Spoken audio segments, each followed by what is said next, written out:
whose idea this exhibit was? All right, so our exhibit titled Natural Connections came from a collaboration of people just discussing ideas for exhibits, and people love their backyards. Gardening is becoming more popular again. People are interested in local and homegrown and organic, and we decided this would be a great time to celebrate all of those things for the outdoors, how people relate to them, how we interact, what we like about the outdoors, and the parts that we don't like so much. And what kind of things will people be able to see here?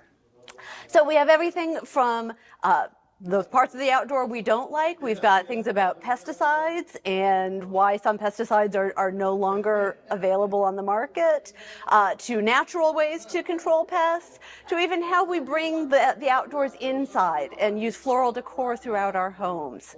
Is all here. We even have a great display about bees and the importance of bees in our outdoor life, as well as how important they are to our everyday life. And you'll have some other events associated with this exhibit, correct?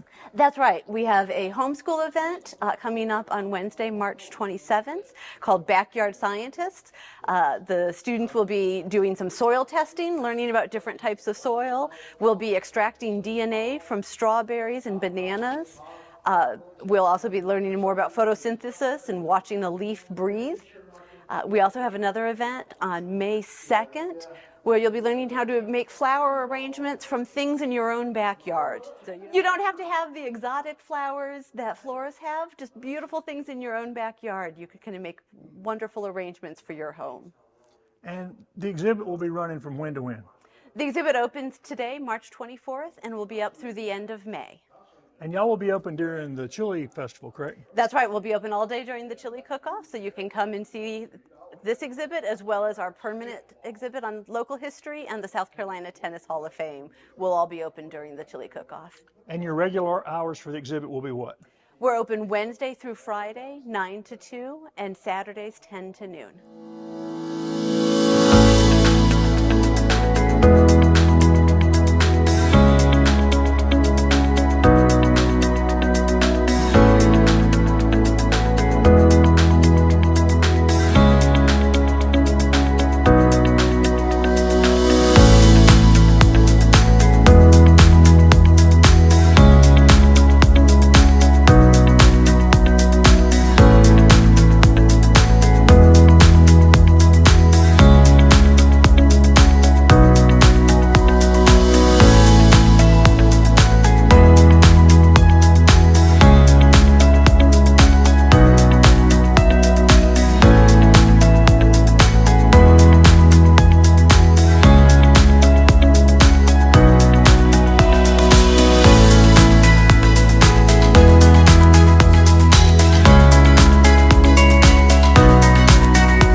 I am here to answer any questions about beekeeping for our guests that arrive and tell them how it makes a healthier backyard and integrates with everything we do.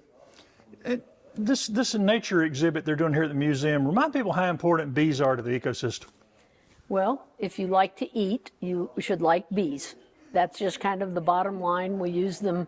We do have native pollinators like small sweat bees and bumblebees and all those, but by far our agricultural business has been dependent on cultivated honeybees and kept honeybees.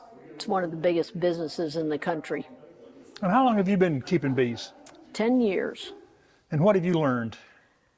That the more I know and think I understand them, the less I know and understand them. They are wild insects. We do know, I mean, I joke about that, but any given day they react to the weather, they react to body products that people have on. They'll sting one person and not another for the same thing. Sometimes they'll put up a ton of honey and other times they won't, that we can rob. I do the same thing each year and the results are always interesting. Are bees becoming more endangered?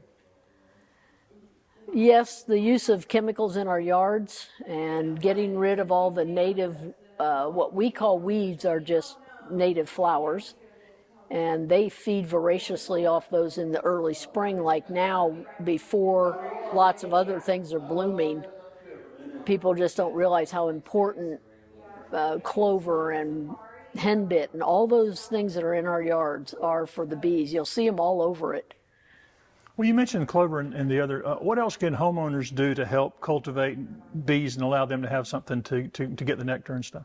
I think the most important thing is make sure you keep some naturalized areas. People hate dandelions, but they're the only flower that contains all the nutrients a bee needs in one flower. So they're excellent food source. Just don't get rid of everything. And chemicals are what will kill most of them because they'll go to a sprayed plant and bring it back to the hive, and that then affects many bees, not just them.